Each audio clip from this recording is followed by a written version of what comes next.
দেখো, যখনই ভাববে তোমার লাইফে সব কিছু ঠিক চলছে, এরকমই কিছু একটা বাধা এসে সব কিছু খারাপ করে দেবে। তো এত বছর ধরে আমি জিম করছি, 4-5 বছর ধরে যত টাকা আমি ইনভেস্ট করেছি তার 1 পয়সাও আমি ইনকাম করতে পারিনি। 1300খানা জিমে পোস্ট করেছি আমি ইনস্টাগ্রামে, কিন্তু আজ পর্যন্ত আমি অ্যালগোরিদমও বুঝলাম না, রিচও পেলাম না। কিন্তু সেটা নিয়ে কোনো কষ্ট নেই। না, আমি ভাবি হয়তো সব জিনিস সবার জন্য নয়। আমি আমার জিমটা আমার জন্যই করে যাচ্ছি। সবাই বারণ করে তাও আমি করে যাই। তো একটা টাইম ছিল যখন খুব ভালো ফিজিক ছিল, সবাই ভালো বলতো। এখন ফিজিকটা নেই, কিন্তু স্ট্রেংথের উপর কাজ করি। আজকে বেঞ্চ ডে ছিল, তাই আজকে বেঞ্চে কিছু পিআর অ্যাটেম্প্ট করেছি আমি। আমার প্রিভিয়াস পিআর ছিল 130 কেজি।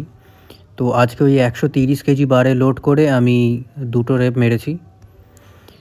ভালোই মুভ হয়েছে, তো তোমরা দেখতে পারছো এখন। অ্যান্ড তারপর আমি ট্রাই করেছি নতুন একটা পিআর অ্যাটেম্প্ট করার, সেটা 135 কেজি।